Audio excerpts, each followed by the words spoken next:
Okay, thank you, Bunga, for the questions about the step of performing RCA. To talk about it, I can't help looking at what Six Sigma.us states, since it is one of the most famous reference of RCA. It mentioned that there are basically six steps when using root cause analysis. The first step is define the problem. We have to try to understand what is the problem.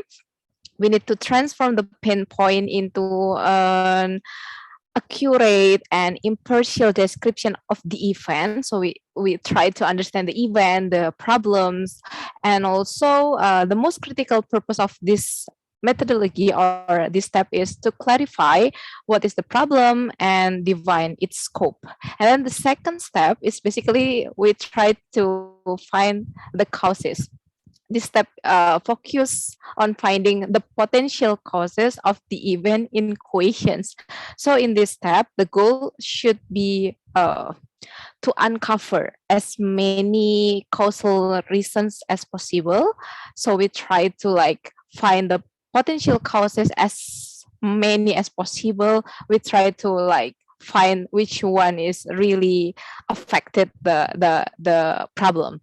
And then the third one is we try to find the root cause. This is like the heart of the process. Basically, this step uncovers the root cause that lies at the heart of the problem. To find the root cause, we can use some methodologies. Arguably, the most popular one is the five whys, which was made popular by the Toyota production system. So with this method, essentially we can find the root cause of a problem and show relationship of causes by repeatedly asking the question why, why until we find like the core reason or the core cause of the problem. Yeah, so substantially we peel the layers of reasons or cause until we find the core one. And then the fourth step is find solutions. We already find the root cause, and then we try to or we attempt to design a possible solution. Usually we perform brainstorming to try to find the solution. And then the fifth step is we need to take action, because the solution need to be followed up. So yeah, this step is intend to implement the proposed solution that the team has created. And then the last one, we need to assess solution effectiveness, because we already implement the solution. We want to know the effectiveness of the implemented solution. We try to measure it so we can know whether it is effective to address the problem. Okay, I think that's all I have in mind. And then now my turn to ask you questions. Bunga, what do you think about? I want something practical. So, how to conduct RCA in like in real life based on your opinion? Oh, okay, thank you, Mbak Iem. Basically, root cause analysis or RCA is a popular and often used technique that helps organization or maybe unit or maybe ministry to answer the question of why the problem occurred in the first place, and it seeks to identify the origin of problem using a specific set of steps. You already try to describe the kind of the tools, and now I would like to capture the associated tools to find the primary cause of the problem, so the RCA can be really helpful. The first one is how we can focus on determine what really happened, and second one is determine why it happened, and the third one, how we can figure out what to do and reduce the likelihood that it will happen again. So RCA basically assumes that the systems and events are interrelated, and an action in one area triggers an action in another. and another one, and another kind of aspects and factors, and so on. By tracing back this kind of action, you can discover where the problem started and how it grew into the symptoms now you are facing, or organization face. You will usually find three basic types of causes. There are three kind of basic causes in root cause analysis. First one is the physical causes. It's all about the tangible material items that failed in some way. For example, maybe like the systems broken, or maybe like the cybersecurity lacks.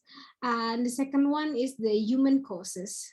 This is like that people did something wrong, or didn't do some things that needed, or maybe any kind of human causes typically lead to the physical causes. For example, like no one felt the the updated audit universe that make or lead the organization into wrong directions of the systems.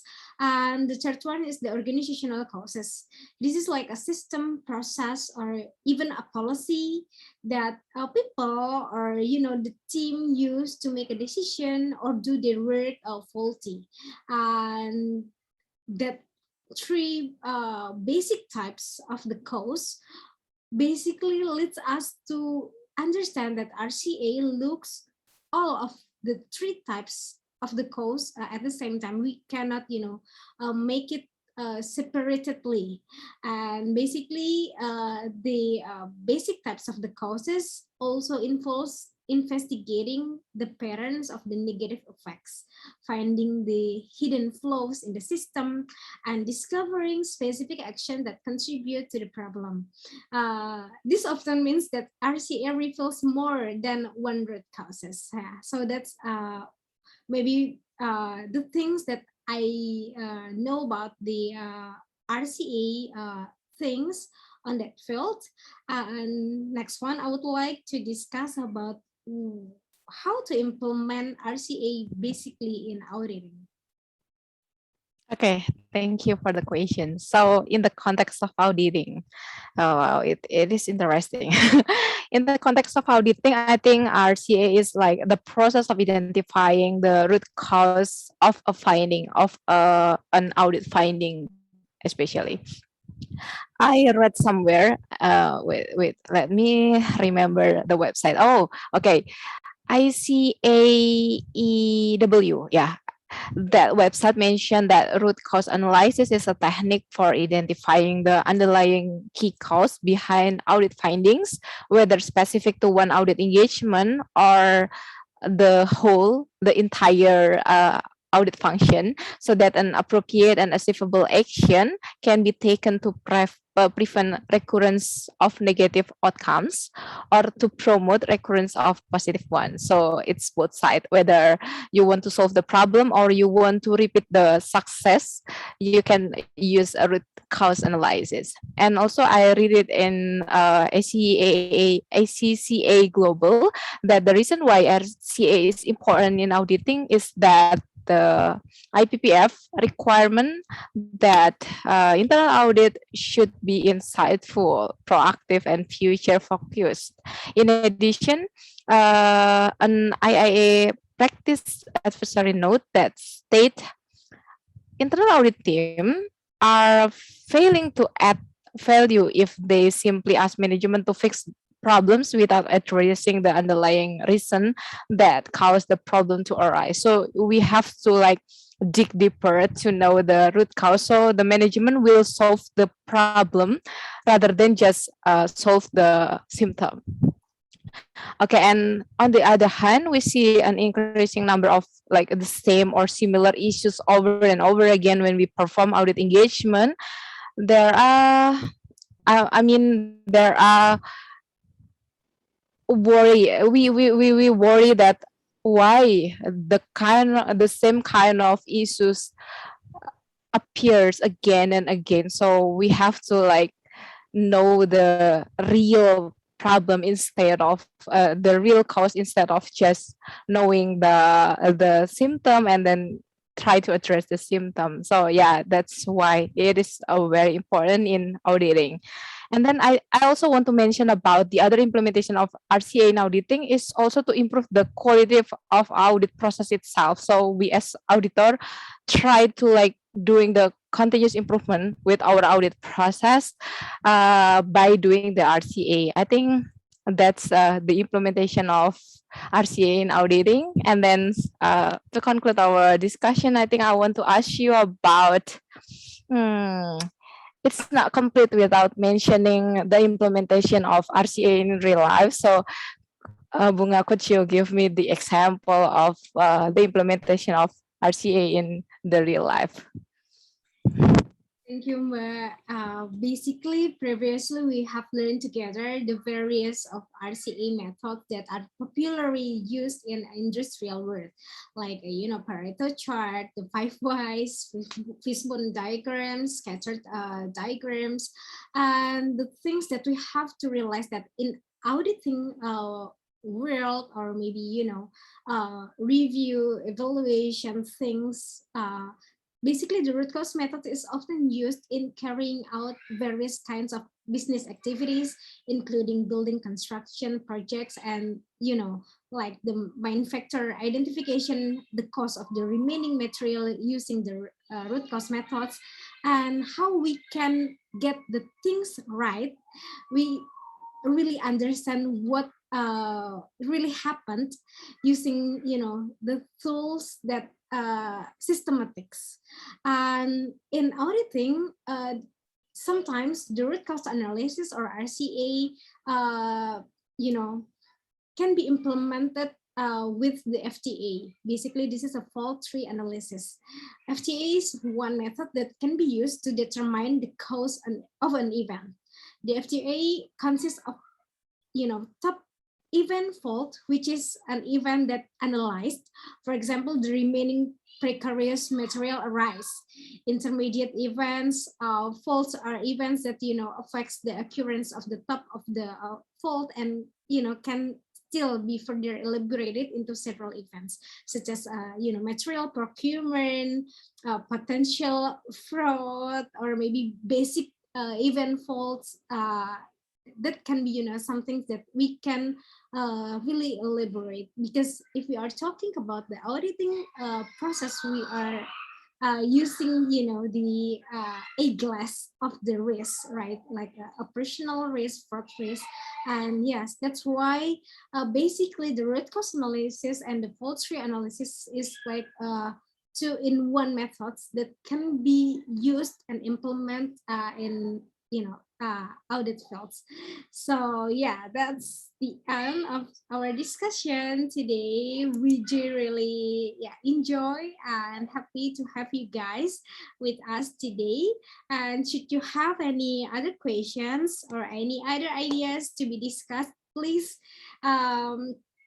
just send us chat hi or DMs through our LinkedIn, Gracika Bunga Silvana and Nur Imroatun Salihat, or through our Instagram at Gracika Bunga, Gracika.bunga, and at Nur Imroatun. So we can, discuss further about this kind of area, or even we can, discuss further or about any other updated issues in risk management, internal control, or maybe in auditing.